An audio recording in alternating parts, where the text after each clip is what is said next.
I called a family dinner to announce my will. My daughter-in-law smiled a little too much that evening.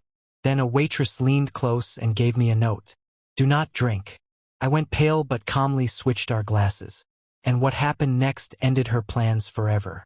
I'm glad to have you here. Follow my story until the end and comment the city you're watching from so I can see how far my story has reached. I never imagined that a simple family dinner would save my life. At 56, I thought I had seen everything, understood people well enough to spot their true intentions. But as I sat at the head of my mahogany dining table that Tuesday evening, watching my daughter-in-law Sandra pour wine with that strange smile of hers, I realized how wrong I had been. The crystal chandelier cast a warm glow over the room, the same room where my late wife Ella Laner and I had hosted countless family gatherings. Tonight felt different, though. There was tension in the air thick enough to cut with a knife. I had called this dinner for a specific purpose, to announce some important changes to my will. At my age, with my recent health scares, it seemed like the responsible thing to do. My son Marcus sat to my right, fidgeting with his napkin. He was 32 now, married to Sandra for 3 years, and while I loved him dearly, I couldn't shake the feeling that something had changed in him since the wedding. He used to visit weekly, just the two of us talking about business, sports, life. Now, every visit included Sandra, and our conversations had become stilted, formal. Sandra herself was at the other end of the table playing the perfect hostess. She was beautiful. I had to give her that. Blonde hair always perfectly styled. Makeup flawless, even for a family dinner. But tonight, something about her demeanor struck me as odd. She kept glancing at her watch, and every time I mentioned the will, her smile grew wider, more intense. Dad, you really don't need to worry about all this legal stuff right now, Marcus said, cutting into his steak. You're healthy. You've got years ahead of you. I almost laughed at the irony. Healthy? For the past 6 months, I'd been battling a series of mysterious symptoms that had doctors scratching their heads. Fatigue, nausea, moments of confusion that came and went like fog. Some days I felt like I was aging 10 years in 24 hours. Actually, son, that's exactly why we need to discuss this, I replied, watching Sandra's reaction carefully. These health issues I've been having. They've made me realize I need to get my affairs in order sooner rather than later. Sandra leaned forward slightly, her green eyes bright with what I initially mistook for concern. Oh, Alan, don't say things like that. You're going to be fine. The doctor said it might just be stress, right? She was right about what the doctors had said. But something in her tone bothered me. There was an eagerness there, barely concealed beneath her sympathetic words. I had built my construction company from nothing, learned to read people in boardrooms and job sites alike. This felt wrong. Well, regardless, I continued, I've been thinking about making some changes. Significant changes. Sandra's hand tightened around her wine glass. What kind of changes? Marcus looked between us, clearly uncomfortable with the direction of the conversation. Dad, maybe we should talk about this another time. Sandra's been planning this dinner all week. That caught my attention. Sandra had been planning this dinner. I thought I had called it, but as I replayed the conversation from the previous weekend, I realized she had been the one to suggest the date, the menu, even the wine selection. She had orchestrated this entire evening. No, it's fine, Sandra said quickly, that smile never leaving her face. I think it's wonderful that Alan wants to share his plans with family. We're all here for you. Whatever you decide. Sent a chill down my spine. It was too accommodating, too eager. In my experience, people who stood to benefit from decisions were never this openly supportive unless they already knew something you didn't. I excused myself to use the bathroom, needing a moment to collect my thoughts. As I walked down the hallway lined with family photos, I caught a glimpse of Sandra and Marcus through the slightly open dining room door. She was leaning close to him, whispering something urgently. I couldn't make out the words, but Marcus looked uncomfortable, almost guilty. When I returned to the table, Sandra immediately stood up. Let me refresh your wine, Alan. You've barely touched yours. She reached for my glass before I could respond, refilling it with deliberate care. As she poured, I noticed her hands were trembling slightly. Nerves, I told myself, but something deeper nagged at me. Thank you, dear, I said, raising the glass but not drinking. You know, Sandra, you've been so attentive these past few months during my health troubles, bringing me soup when I felt sick, making sure I took my medications. I really appreciate everything you've done. Her smile faltered for just a moment. Of course, Alan, your family, I just want you to feel better. Funny thing, though, I continued watching her carefully. I seem to feel worse after some of your visits. The doctors can't figure out why my symptoms come and go so unpredictably. Marcus looked confused. Dad, what are you trying to say? Nothing specific, son. Just making conversation. But I wasn't making conversation. I was testing waters, and Sandra's reaction told me everything I needed to know. Her face had gone pale beneath her makeup, and she was gripping the wine bottle so tightly her knuckles were white. The rest of dinner passed in uncomfortable small talk. Sandra kept encouraging me to eat more, drink more, always with that bright smile that no longer seemed genuine. When the main course was finished, she insisted on bringing out the dessert she had prepared specially for the occasion. As she disappeared into the kitchen, Marcus leaned over. Dad, are you feeling okay? You seem tense tonight. I'm fine, son. Just thinking about the future, about family. I paused, choosing my words carefully.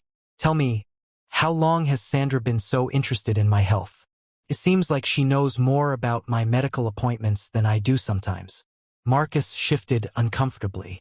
She cares about you, Dad. Is that such a bad thing? Before I could answer, Sandra returned with a chocolate cake that looked professionally made. I hope you like it, Alan. I know chocolate is your favorite. She cut generous slices for everyone, but I noticed she served mine first, adding extra whipped cream without being asked. As she handed me the plate, our eyes met, and for just a second, I saw something there that made my blood run cold. It wasn't love or concern or even simple greed. It was calculation. I took a small bite of the cake, complimented her baking, and watched as both Sandra and Marcus relaxed slightly. But I couldn't shake the feeling that I was missing something crucial, something that would explain the growing sense of dread that had been building all evening. As the night wound down and they prepared to leave, Sandra hugged me goodbye, holding on just a moment longer than necessary. Take care of yourself, Alan, she whispered in my ear. I'd hate for anything to happen to you. The words were meant to sound caring, but as I closed the door behind them and stood alone in my suddenly too quiet house, I couldn't help but wonder if Sandra's concern for my well-being wasn't quite what it seemed. Something was very wrong, and tomorrow I was going to start finding out exactly what. The next few days passed in a blur of doubt and paranoia. I found myself analyzing every interaction I'd had with Sandra over the past months, looking for clues I might have missed. The more I thought about it, the more convinced I became that something was seriously wrong. I decided to take a different approach. Instead of confronting my suspicions head-on, I would observe, gather information, and most importantly, be more careful about what I ate and drank around Sandra. The thought that someone in my own family might be causing mysterious illness was almost too terrible to contemplate, but I couldn't ignore the evidence anymore. On Friday evening, I called Marcus and suggested we all meet for dinner at Romano's, a family-owned Italian restaurant downtown that Elainer and I used to frequent. I chose a public place deliberately. If my suspicions were correct, Sandra might be less likely to try anything with witnesses around. Dad, you don't have to take us out, Marcus protested over the phone. Sandra was planning to cook this weekend. I insist, I said firmly. My treat. Besides, I want to continue our conversation from Tuesday about the will changes. There are some details I'd like to discuss in a more relaxed setting. There was a pause. Then Sandra's voice in the background asking what the call was about. I heard Marcus explain and then Sandra's bright voice saying, "That sounds wonderful. I love Romano's." The enthusiasm in her voice made my stomach turn. Was she excited about another opportunity to what exactly? Poison me? The thought seemed absurd, even as it formed in my mind, but I couldn't shake it. Saturday evening arrived, and I made sure to get to Romano's early. I wanted to choose our table somewhere with good visibility and near the kitchen where the staff would be frequently passing by. Old habits from my construction days. Always survey the site before the important meetings. Marcus and Sandra arrived 20 minutes later. Sandra looked stunning as usual, wearing a black dress that probably cost more than most people's monthly salary. She hugged me warmly and I found myself tensing at her touch. "You look tired, Alan," she said, studying my face with what appeared to be genuine concern. "Have you been sleeping well?" "About as well as can be expected," I replied carefully. "The symptoms come and go." We were seated at a corner table with burgundy leather banquettes. The restaurant was busy, filled with the comfortable chatter of families and couples enjoying their weekend evening. Our waitress was a young woman named Maria, who couldn't have been more than 25, with dark hair pulled back in a ponytail and tired eyes that suggested she was working her way through college. As we perused the menus, Sandra kept steering the conversation back to my health and my legal affairs. "So Alan, you mentioned making changes to your will. Have you spoken with your lawyer yet?" "I have an appointment with Harold next week," I said, referring to Harold Brennan, who had been handling my legal affairs for over 15 years. "Just want to make sure everything is in order." Sandra nodded approvingly. "That's very responsible of you. Estate planning is so important, especially when someone's health is unpredictable." The way she said unpredictable bothered me. It was too casual, too knowing. When Maria came to take our drink orders, Sandra was quick to speak up. "Alan, you should try their house wine. It's supposed to be excellent." "Actually, I think I'll stick with water tonight," I said. "The medications I'm taking don't mix well with alcohol." Sandra's smile tightened almost imperceptibly. "Of course, you have to be careful." Marcus ordered a beer. Sandra chose a glass of the house red wine, and I asked for sparkling water with lemon. When Maria returned with our drinks, I noticed she seemed nervous, glancing frequently at our table, even when she was serving other customers. During dinner, Sandra continued to be overly attentive, insisting I try her appetizer, offering to share her entree, constantly asking if I needed anything. Her behavior was starting to feel suffocating rather than caring. "You know what?" I said suddenly. "I think I will have a glass of wine after all, just a small one." Sandra's face lit up. "Wonderful. Maria," she called to our waitress, "could we get another glass of the house red for my father-in-law?" Maria nodded and headed toward the bar. I watched Sandra's reactions carefully, noting how she seemed more relaxed now that I had agreed to the alcohol. When Maria returned with my wine, she set it down with slightly shaking hands. "Thank you," I said, lifting the glass. But as I brought it toward my lips, something extraordinary happened. Maria, who was clearing away our appetizer plates, leaned close to me and whispered so quietly I almost missed it, "Excuse me, sir." Then even more quietly, "Check your pocket."